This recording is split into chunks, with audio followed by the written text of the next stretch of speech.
Ooh.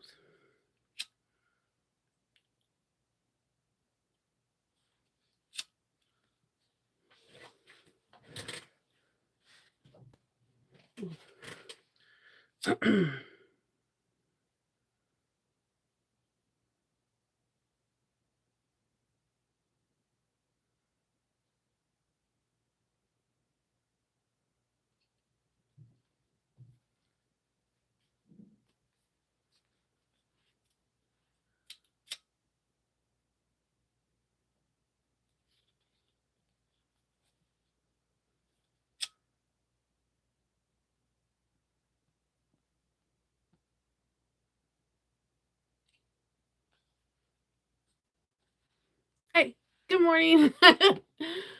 No, I do cinch my ends, Karen, when I'm about to edge coat, but I'm I told like yesterday I told you I was gonna make today I'm gonna make the minimalist Rowena.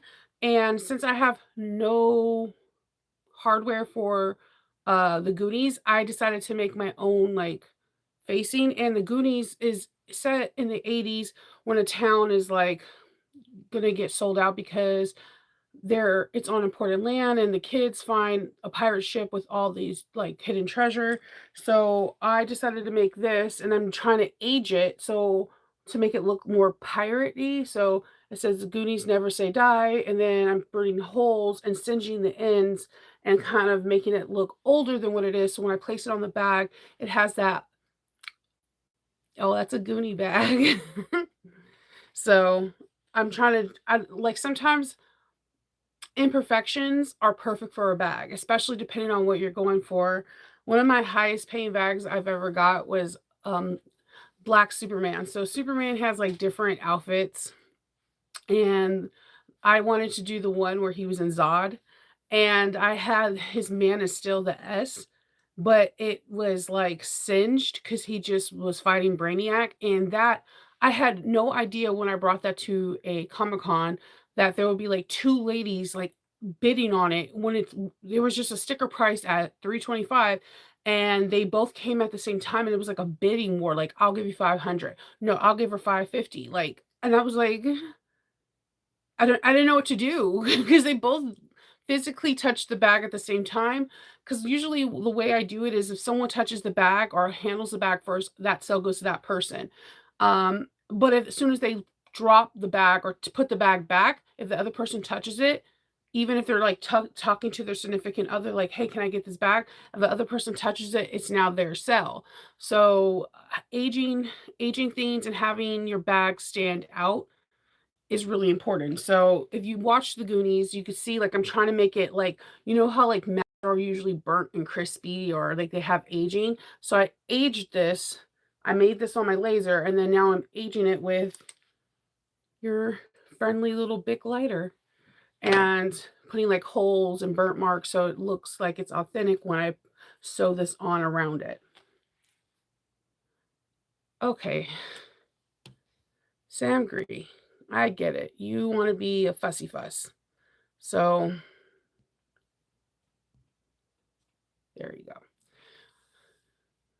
Yeah, so it's just like little touches. Again, if I know a lot of you guys were not that are not on my Patreon, but my Patreon peeps had a really good interview with Jenna from Natural Nerds, and she said the same thing that I've been harping on with Patreon for the longest time. If we all have a Lola bag from Swoon, how is your Swoon bag different from the other 10 people?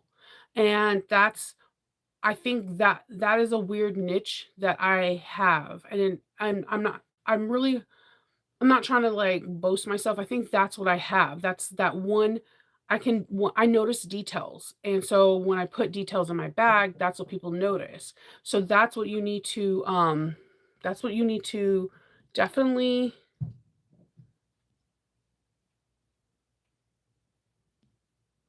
let's see.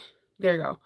If you put it, if yeah, so I you gotta make the Lola. Lola has a lot of cool modifications. If you put Lola Swoon in YouTube, you will be You can literally make a whole show off of different Lolas. There's so many different ways. There's like the Lola that gets extended that kind of looks like it's the Brooklyn. It's the Lola is a very good bag.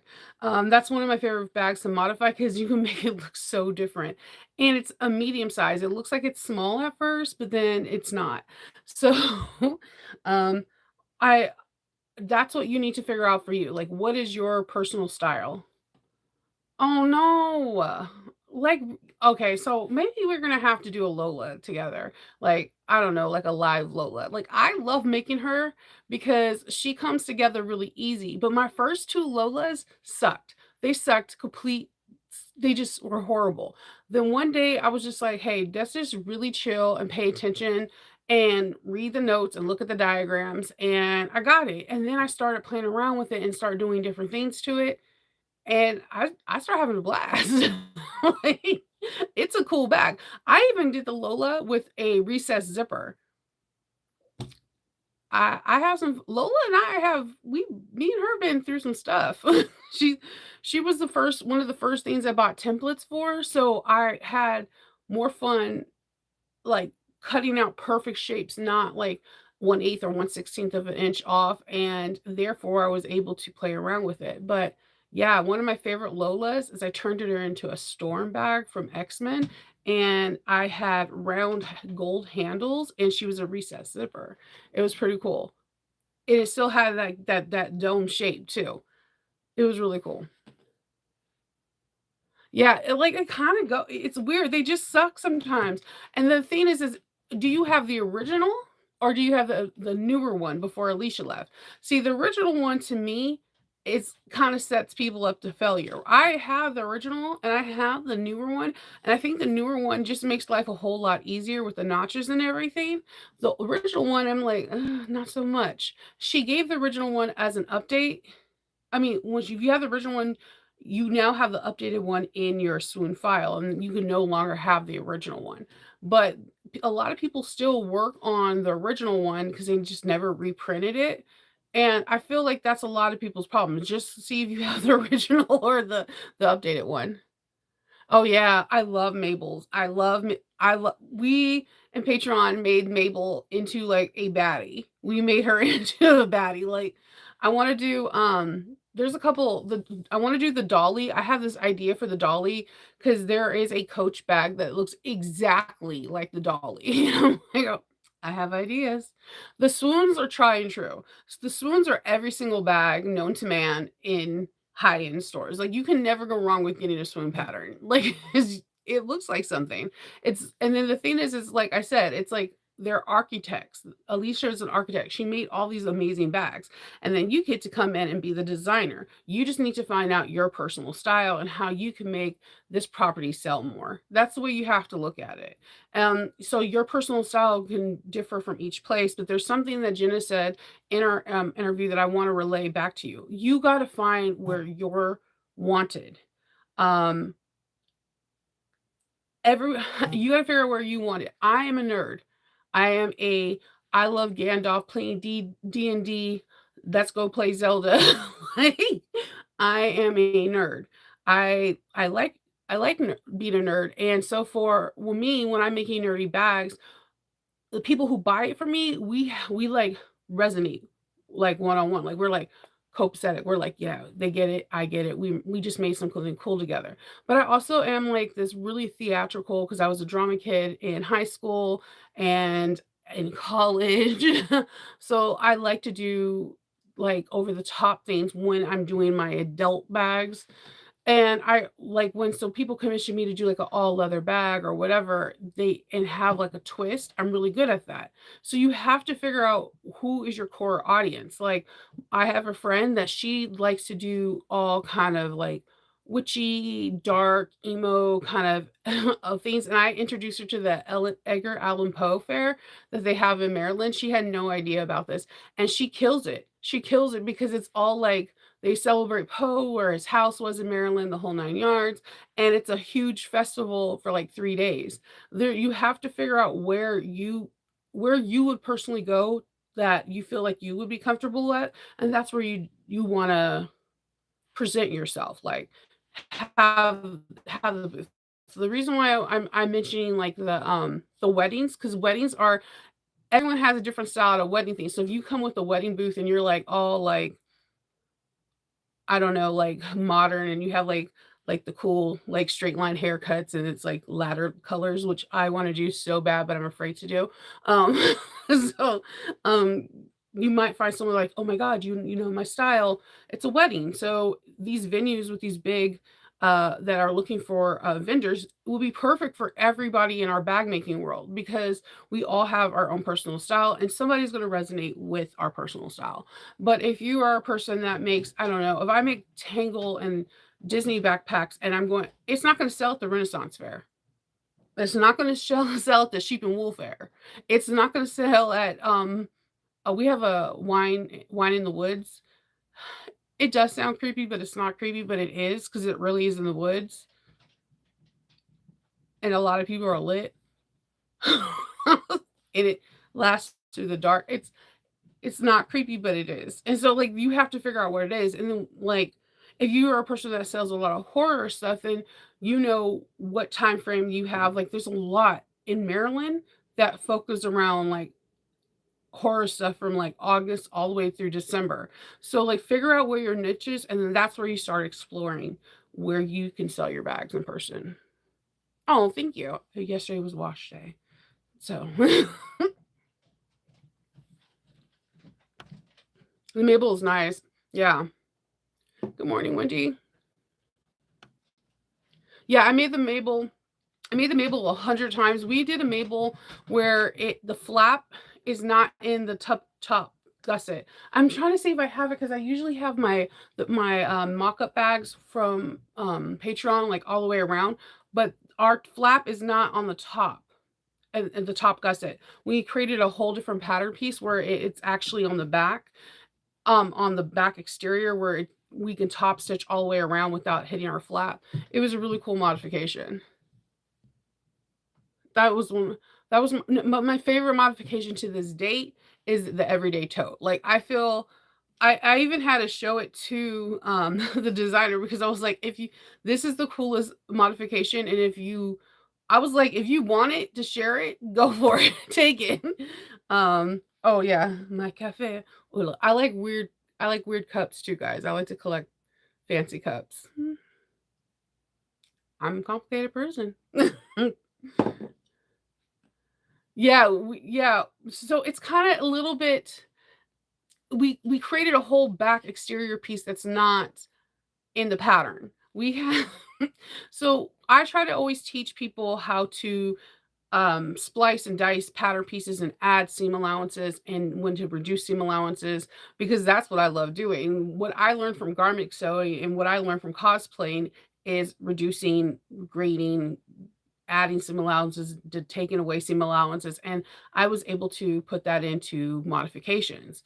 Same with like everything that I've learned from different parts of sewing, I'm able to put into bag making. But the grading of seams and understitching and all that stuff that I learned from it, I comes really in handy in bag making. And especially a lot of stuff that I did for corsets in cosplay comes in super handy in bag making. So that was one of the first thing bags I think we modified.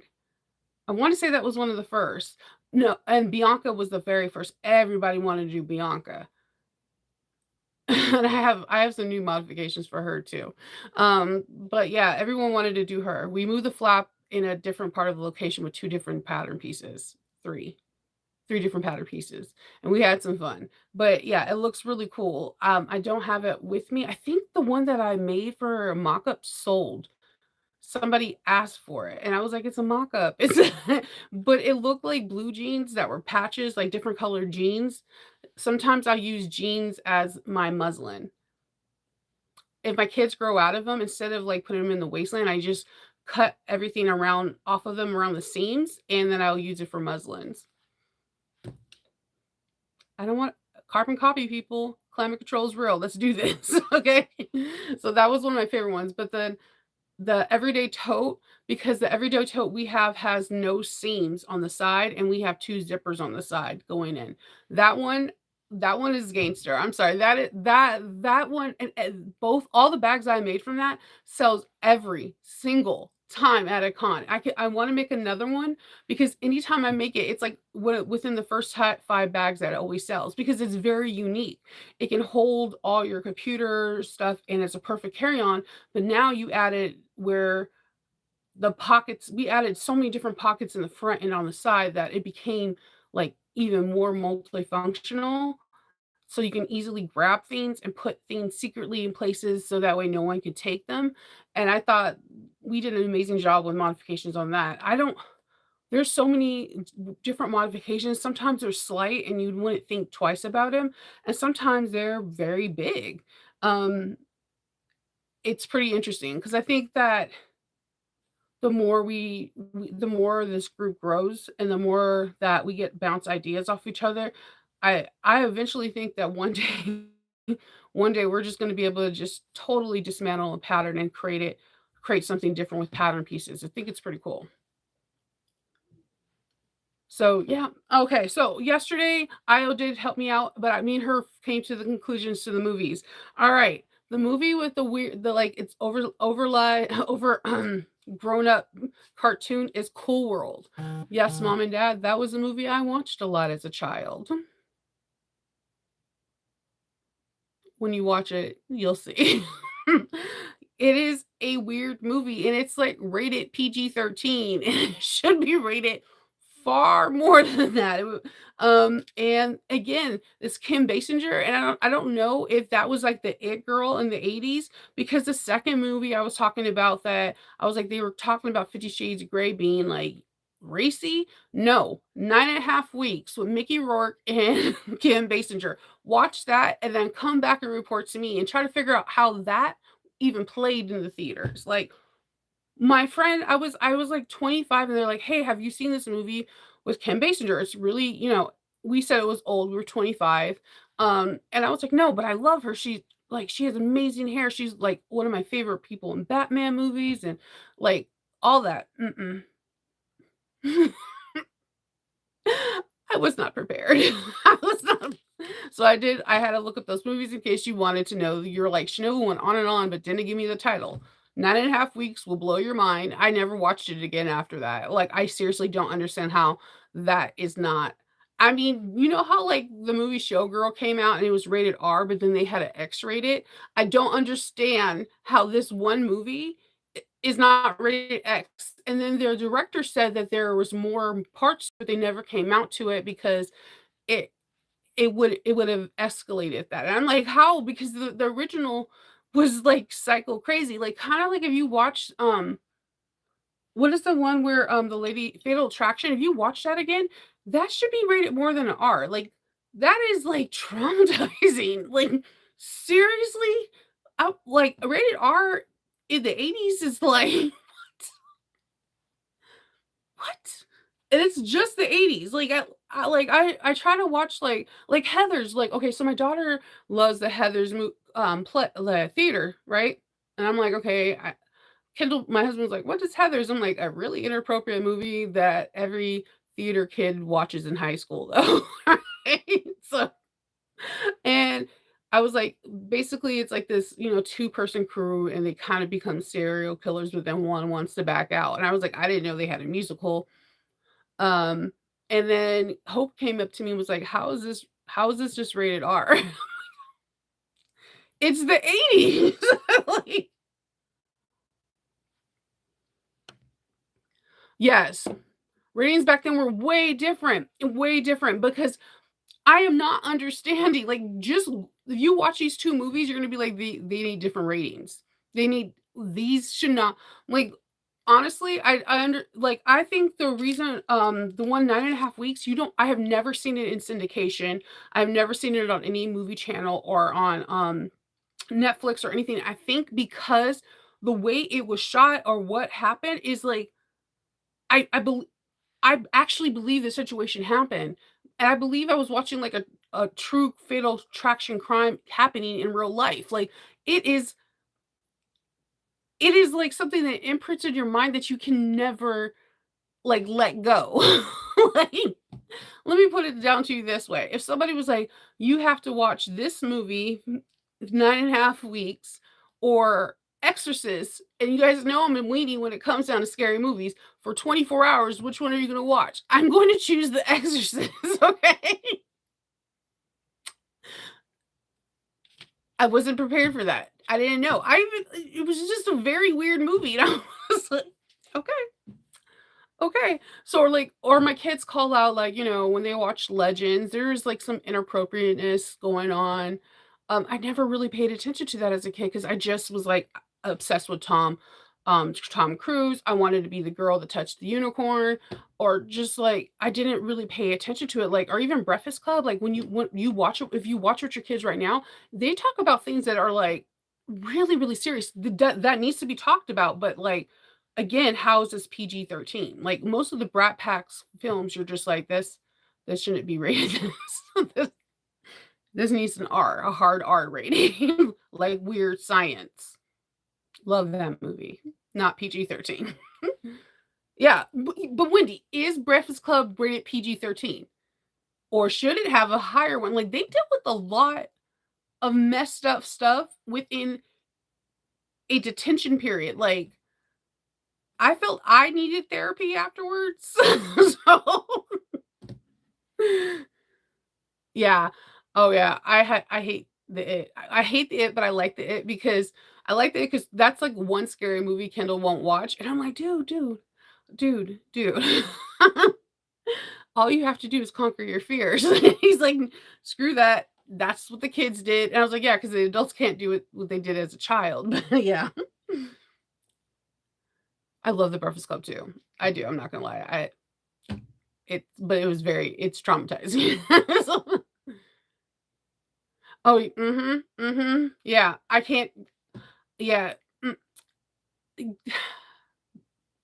the r things were just different back then, and I can't make an excuse for it because now I'm just like, as an adult, that my children are watching movies that I watched as a kid, I'm like, "Yeah, you can't watch this." Like Killer Clowns from Outer Space. I used to watch that all the time. I'm afraid of clowns, right? So that was like the ultimate, like, I'm afraid to watch this movie, but I'm cool because I could watch it. Yeah, no, dude, no. No. No, and then Hope is like a little version of me. Somehow she, like, gets into my brain and try to unlock memories of movies that I seen and she wants to watch, and I'm like, "But don't worry, I do it back to her." So, like, I knew she watched Hazbin Hotel, which is super inappropriate for her, so I sat down and watched it, and she was literally embarrassed the whole day, the whole weekend, because I was saying lines from it. You have to learn how to embarrass your children too. It's a give and take thing. Mm. Yes, it did. Yeah, it did. And see, do think it did force me to grow up faster.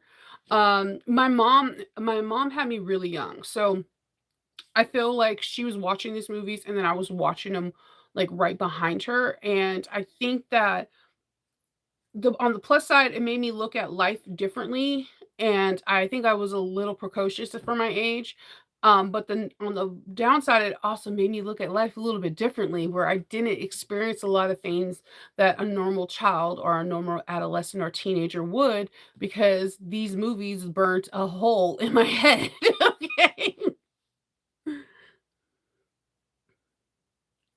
Yes, the thing is, right, you know what's crazy, Wendy, right now, Breakfast Club, if they were to remake it, I would be on board with it. Here's the thing, I want kids to watch the original. I actually think it needs to be a play. Come on, Lynn. Like, this is a perfect play. I think this, out of everything they remake, need to have this because every single situation is a horrible situation for a kid. And, like, I believe parents need to watch 13 Reasons Why, and I believe that this needs to be remade because everything that they're talking about, every single character is traumatized. And I think that it would be a good conversation for parents and children. And if they get some really good, like, actors, just like the Brat Pack, I think it would be worth it. I think that kids wouldn't resonate it to it now because a lot of people are like, "Oh my god, it's old," or whatever. So I do think they would need to remake it.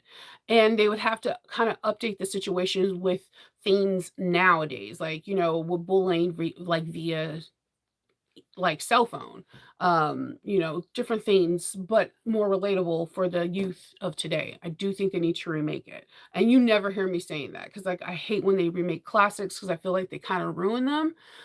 But or they can even do a spinoff, like, have their kids be in a Saturday school detention, and that's the thing, there's not Saturday school detention anymore, so they would literally have to do a twist of something. They would have to do some weird kind of there's no Saturday school detentions, so they would have to do something else. Yeah. Well, like, not remake it, but I like yeah, well, I mean, grandkids, damn. They would be their grandkids, wouldn't it? So that's weird. I was like, I mean, yeah, I guess, but what if they like, it would have to be, like, like you said, not them, but, like or, like, their grandkids and have them talk about their situations and what they went through, and then oh, yeah. But, like, I don't know. They have shows like that. They had, like even, the Steven Spielberg one, Steven or no, that creepy guy with that wrote the It, he did a Red Rose, and that one kinda touches on, like, social media and the youth and, like, how it affects them, and I sat down and watched it. I thought it was pretty good because it's hard to remake or bring something that was written, like, 20, 30 years ago into the future, and I felt like it was, like, done right.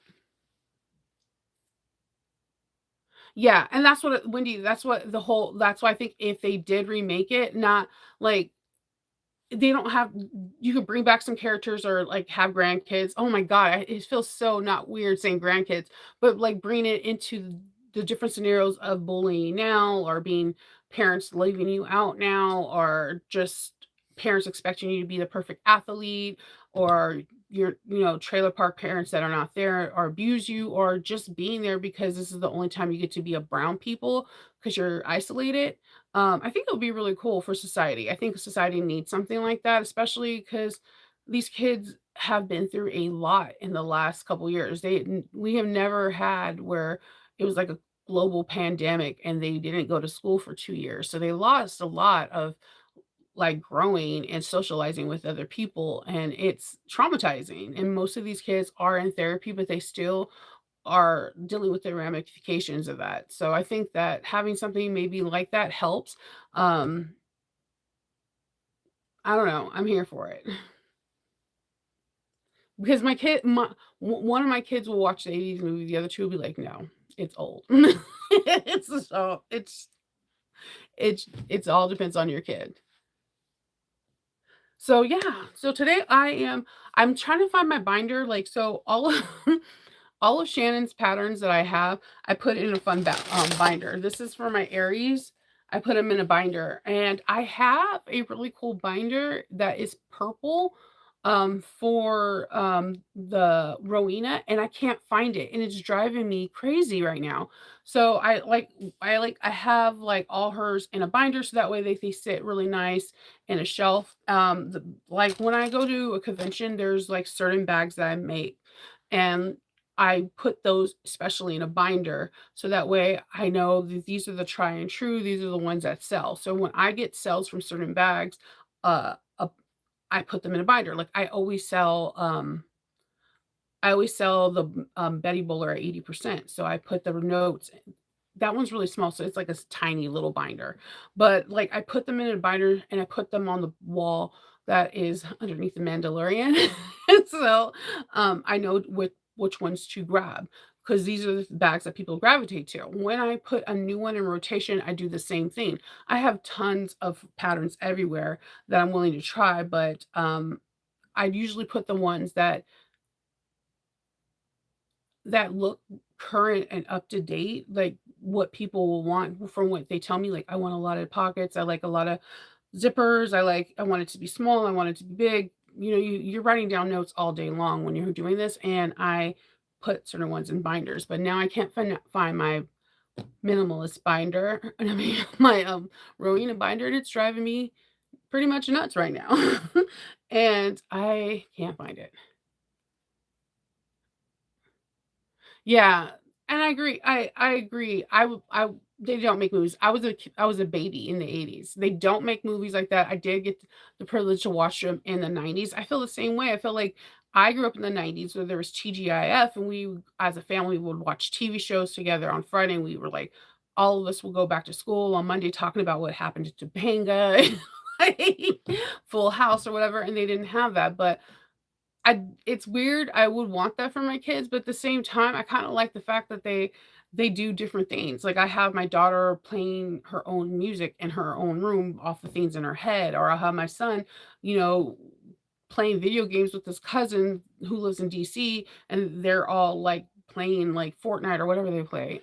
And then they grow up differently. They have more choices, and every generation has something that is different from the next, and I think that you have to think that the '80s children were different from the '70s children. They were more involved, and they grew more, and then from the '80s kids, the '90s kids, like, took the reins in the 2000s, and it just slowly became more and more independent, and I think the '80s children, especially like the Brat Pack, took should feel really proud of themselves because of them making movies that really did make a difference and showed like what upper class, middle class, lower class, and showing parents caring or not caring and abuse and all that, that the kids in the '90s were able to speak even more about that, and it kept escalating through each generation. So I feel like yeah, they're right. You're right. They don't make movies like that anymore, but they're still a part of what is being made today. What, Anita? Anita? So, yeah, I'm gonna make the minimalist. I ironed all the interfacing on, I cut all my slots out, I did everything else. I'm making the one that is the very minimalist like this, so I don't have my folder, so therefore I don't. Alright, so I did the one that you I showed you guys yesterday. That was a Rowena with 2 zipper pockets and then a recessed zipper. This one is a little bit different. It doesn't have the 2 zippers, and it's very minimalist. I'm trying to time it to see if it's a bigger difference. I'm pretty sure it is because 'cause you're not installing 2 zippers and, like, making sure everything is done. I don't know, I feel like I'm cheating myself when I don't do the full pattern. I don't know why. I have no idea why, but I'm excited to do it because I feel like with a Goonies bag, the person probably wants something lighthearted and fun and playful. I am going to put a zipper pocket inside the lining because there is a slip pocket just to make sure that there's another detail in there. So that's that's what I'm going to be doing today. And then I'm going to fuse out in a project for Wednesday because tomorrow we get to finish up the Dreamer pack, which I'm really excited to do because we like totally kicked butt on the exterior. Now we're going to do the lining, and we have a couple of tricks for that, and then we're going to put it together. And I was going to try out 1 inch binding from that's elastic, but my binding's not going to be here on time. It's because of the weather, it's not gonna be here on time, so I'm gonna iron out some binding, but, yeah, I'm kinda bummed because I used it in the smaller pack, and I actually liked it, but I'm still concerned about snags and whatnot. But I thought it was pretty cool how it bound all the way around, and it just stayed there and stayed put. It was very cool. I definitely plan on trying to do it later on, but I'm really worried about snagging. So, that is all I have for you today. I hope everyone has a wonderful Monday, and I will see you tomorrow on Tuesday. Bye.